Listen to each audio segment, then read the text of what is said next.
I want to thank Dr. Kelly for inviting me and thank all of you for joining us today. Radiation therapy for pituitary tumors is very different from radiotherapy for the rest of the cancer world that we treat. It's almost the opposite. One of the things that's happened in the rest of the cancer world, if you think about cancers like breast cancer and head and neck cancers, radiation therapy has become a major force in reducing the amount of surgery that's necessary. Using very non-invasive techniques with radiation, we can prevent people, you don't see people walking around with holes in their throat from laryngectomies nearly as much as you used to. You don't see people with mastectomies like you used to. For sarcomas, you used to see a lot of amputations, but all of these diseases are now managed with a lot less surgery and a lot more radiation and chemo or other treatments. If anything, the great improvements that you all do in better surgery, better imaging, and better medical therapy has taken radiation it's not removed it from the armamentarium of what we do in treating the pituitary, but it's far less commonly necessary than it used to be because the surgery wasn't as good, the imaging wasn't as good, and the drugs weren't as good. Having said that, we still need to do it. We need to have the right equipment and the right approach to it, and that's what I'm going to talk about a little bit more. People tend to confuse a lot of different aspects of radiation therapy, whether it's radiosurgery versus radiation therapy versus gamma knife. You hear all these technological terms, and we'll try and sort through that a little bit so some of the conceptions are more clear and some of the misconceptions are more straightforward. I don't think I have to tell or show you, any of you, what we're dealing with, but the ones that we tend to be dealing with more and more today are the larger ones that can't be controlled despite usually more than one attempt at optimal surgery, and in the case of endocrine active tumors, different drug therapies. And pretty much just going through the anatomy a little bit, that I put these slides in so you could see the sort of the cases we're talking about. They're generally not the very small cases that can be treated quite effectively with endoscopic or microscopic surgery and drug therapy, particularly things that are out in the cavernous sinus.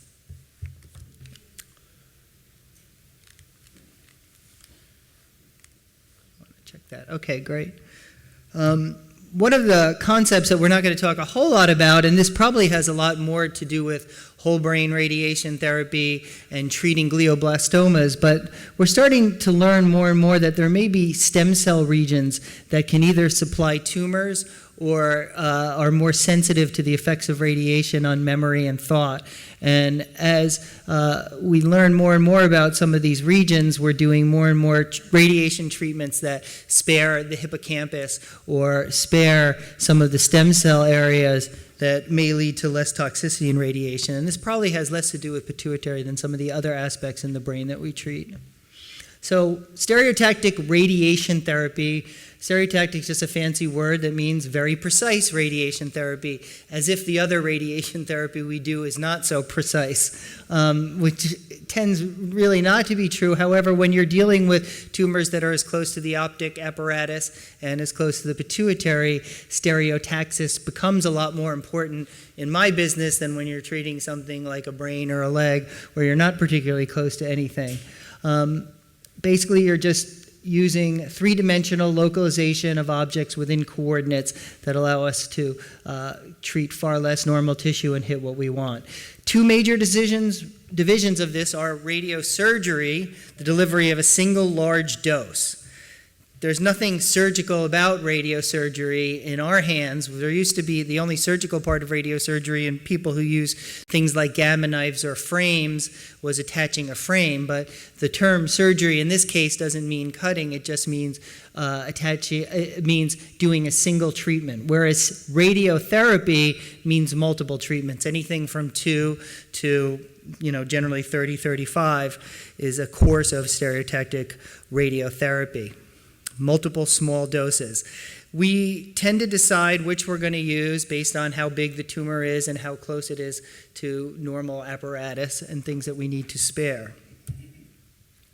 Conventional external beam radiation therapy fairly old technology, been used since the 1920s, tends not to have a whole lot of radiation planning involved, tends to be multiple large beams from many directions. This is a 3-field technique, was probably the most commonly used form of external beam radiation therapy until more precise forms that we'll talk about in a minute came about. From when you're just looking at an axial view, it looks like there's just 2 beams, but there's actually a beam coming in a different plane down from the top. We call that a vertex beam. And it allowed you to cut your dose basically into thirds and hit the area that you're trying to treat, but you certainly do bathe a lot of other tissue in radiation therapy. You could do better by using more and more fields rather than just 3 fields, and you ended up getting your dose distribution to conform, but you're still putting a lot of radiation through a relatively small spot. The other thing when you start to use multiple fields is it takes a real long time to deliver that treatment to a patient. So with external beam radiation therapy, they had very high rates of tumor growth control, and we'll show some data towards the end of the talk of how high it was. But in general, most tumors had about a 90% or higher control rate with the use of external radiation therapy. Very widely reported rates of hormonal remission for endocrine active tumors. Difficulties are due to the definitions and documenting remissions. Functional response generally takes years to manifest. This is often very surprising to people. Why, if you give a course of radiation, should it take months to years for that radiation to actually do what it's supposed to do in terms of eliminating the hormonal response? It's because these are not growing like typical fast-growing tumors like breast cancer, glioblastoma multiforme, or lung cancer and head and neck cancer that we typically treat. These are very slowly growing tumors, as you all know, and radiation doesn't work, bang, you're dead. What radiation does is goes into the DNA, causes lots of damage to the DNA, but the cell is still alive, and the cell actually dies when it tries to divide. Since these cells are dividing very rarely, the actual death of the target cell can actually be many years after you've given that course of radiation therapy. And by the same token, the normal cells that die from radiation can also be many years after you've given the treatment, which is why we'll often see hypopituitarism so far after we've actually done the radiation therapy. 50 to 80% risk of new hypopituitarism with some of the older techniques. Also small but reported increases in neurologic damage, possibly stroke, second malignancy risks. All of these things are multifactorial, and it becomes, stroke and second malignancies are not terribly uncommon problems, and it becomes very difficult to sort out how much is due to radiation.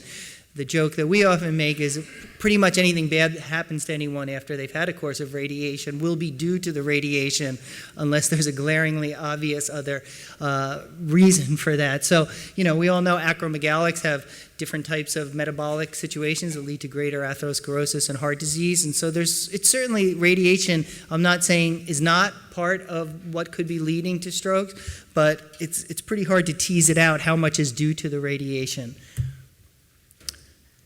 Low risk of radiation cerebral damage at standard doses of 2 gray per fraction. When they used to use higher dose per fraction, we saw a lot more of that. Optic neuropathy at dose schedules occurs approximately 1 to 5%. New hypopituitarism we've talked about. Possible increase of CVAs, but unclear how much radiation versus metabolic versus smoking versus high blood pressure. Radiation-induced tumors and possible cognitive impairments. Stereotactic radiosurgery was really ushered in with the Gamma Knife. People tend to equate Gamma Knife and stereotactic radiosurgery. It was the first machine that was out there that did stereotactic treatment, but pretty quickly after the Gamma Knife was introduced, modified linear accelerators, CyberKnives came out, and one of the drawbacks to the Gamma Knife is the need to use a rigid frame system that's attached in the OR. The pegs are attached in the OR, and then the helmet is placed over. And we have gotten away from that. We pretty much use frameless linear accelerator, image-guided radiation therapy with online cone beam CT scan, and this thing called volumetric arc therapy, which just means using fancy computer algorithms, we can have the machine continually moving around the patient, delivering radiation a lot faster than we were ever able to do it before. So that's what the Gamma Knife looks like with the head frame attached. The patient is going to slide into this dome, and the dome has 340 different little holes, and each hole is registered to a piece of cobalt that's in the machine and allows the beams to all impact at the same spot, and the size of it is determined by the size of the holes in the frame. So it was a great machine in that it was the first machine, but it's somewhat cumbersome and somewhat limited to only being used in the head. Most of the modified linear accelerators, we can do radiosurgery throughout the body, and that's one of the reasons that they've proliferated probably more than the Gamma Knife. I think the Gamma Knife still exists because it was first to the market. Kleenex is still the number one.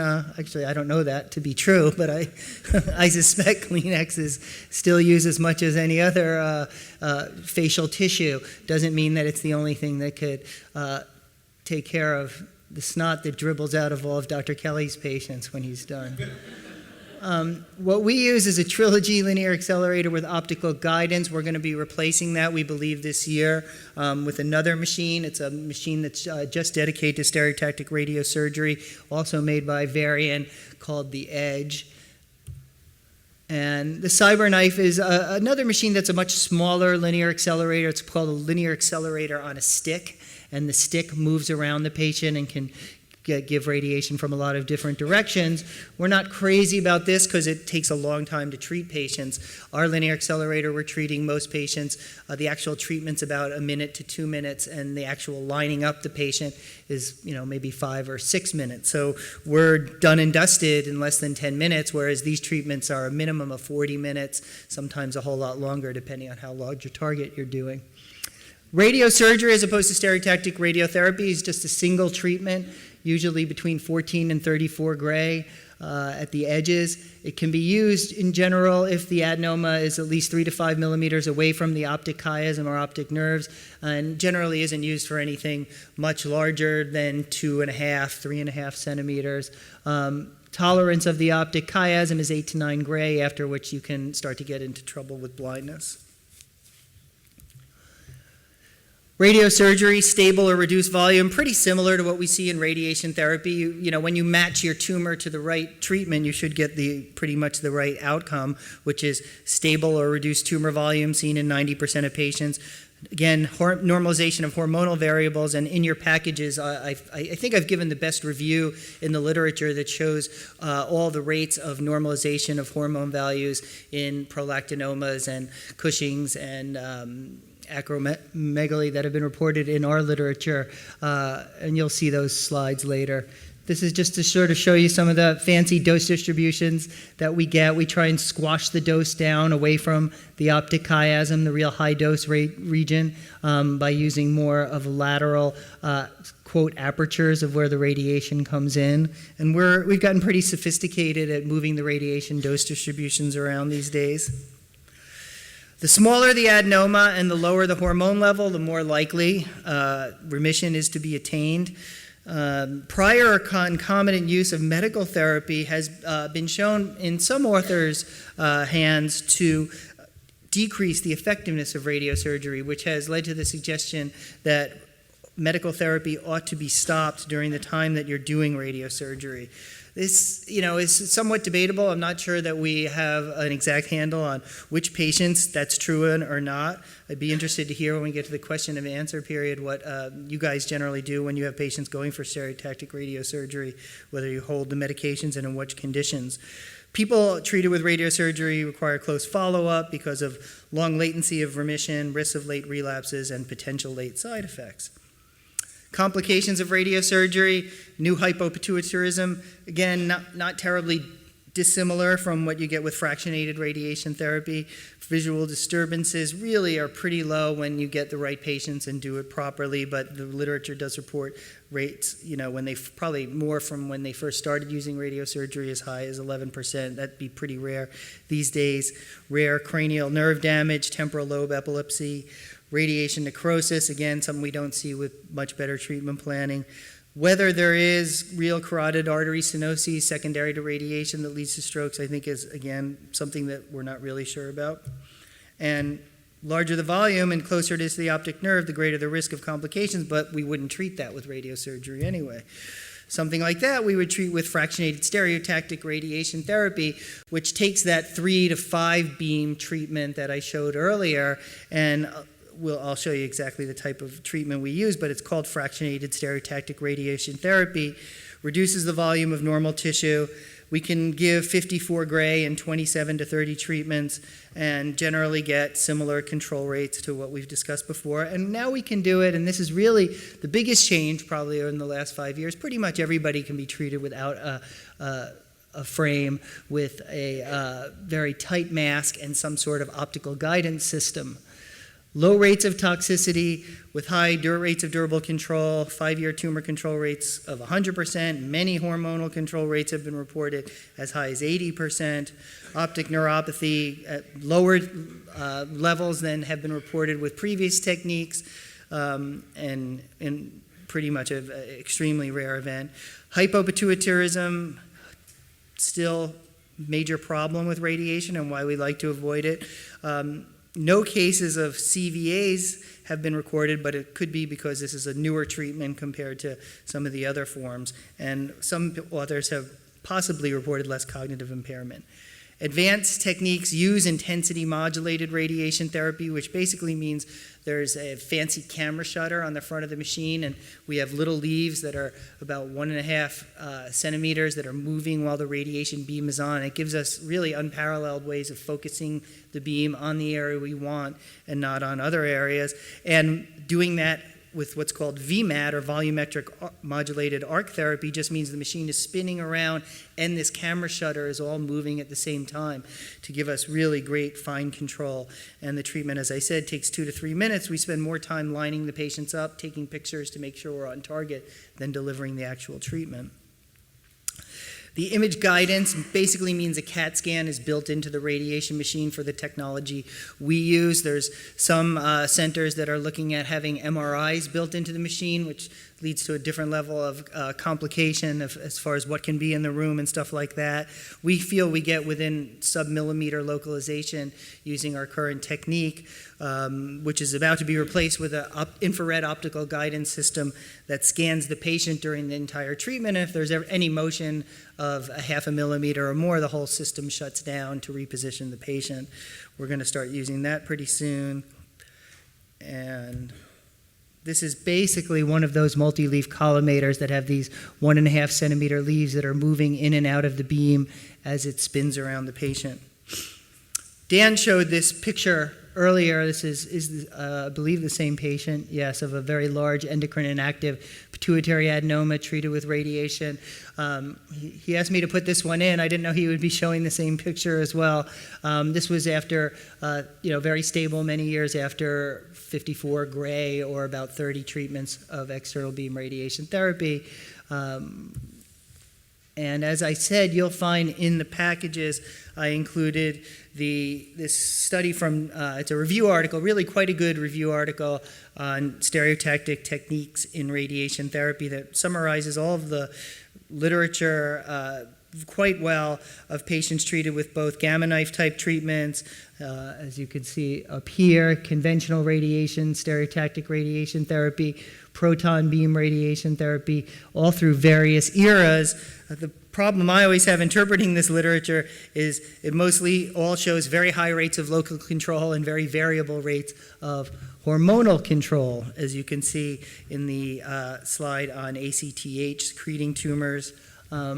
Kind of all over the map, but the most consistent thing that you do see is how many months it could be until you see the results of radiation, which, as you all know, is why we largely use medical therapy to deal with that than radiation, except when we have something that can't be controlled with with medical therapy. Similar with GH secreting adenomas. Again, rather than to look at all of this busy slide right now, it's all in your syllabus where you can see probably the best review I know of in the literature of what radiation therapy can do. And similarly with prolactinomas. Am I going the wrong direction? Yeah. So Dr. Barkadarian also wanted to say a couple words about cavernous sinus meningiomas and using radiation therapy as well. Thanks. So really briefly, just a couple slides. We wanted to address a couple of the major diagnoses that we treat with radiation. This could be its own talk in itself, and I will be discussing radiation for craniopharyngiomas in my next talk to follow. But just a couple words on cavernous sinus meningiomas. The question had been asked, why don't we enter the cavernous sinus? Why can't we remove these tumors? And it's because of the intimate involvement of the carotid artery and the cranial nerves in that region. That is really just not safe to remove a lot of the tumor. At times we can debulk some of the tumor that tends to come out more medially and pushes the other structures laterally. But that's really the extent of what we can do in that region, at least in our experience and with a good comfort zone. So definitely there's a role for radiation when we notice that these tumors tend to start growing after serial monitoring with MRIs. And typically the doses that we use, we typically use fractionated stereotactic radiotherapy, or the IMRT that Dr. Woolman had mentioned. And that really is to decrease the dose, the overall dose that is seen by the optic chiasm, by the optic nerve, which can be in that region, the cranial nerves, which are a little bit more resilient, and ultimately the pituitary gland. And as you know, we tend to strive to achieve good endocrine outcome as well. One of the things that we do in surgery sometimes is to create a gap between the pituitary gland and the tumor itself and pack that with fat, even if we don't get a CSF leak. And that allows for some room of a margin so that when we plan our radiation therapy, we're really just minimizing the dose to the pituitary gland. This was a nice study that I saw. That it's a little bit dated, but I think the numbers are pretty similar. This came out of Selch and their group at UCLA. They were looking at SRT in particular, and they found that for WHO grade 1 meningiomas, they had a 98% control rate at 3 years with fractionated stereotactic radiotherapy. And when they reviewed other studies that used similar modalities, they found pretty similar control rates ranging from 93 to 100% and very little complication rate. This was somewhat of an outlier, a little bit older study, but most of the complication rates were less than 10%. They were not able to compare endocrine outcomes because most of the other studies did not look at them, but at 3 years, this study did not find any new endocrine abnormalities in these patients. They compared this then to a review of studies patients who had stereotactic radiosurgery, so that single one shot that could be done with a gamma knife or a linear accelerator.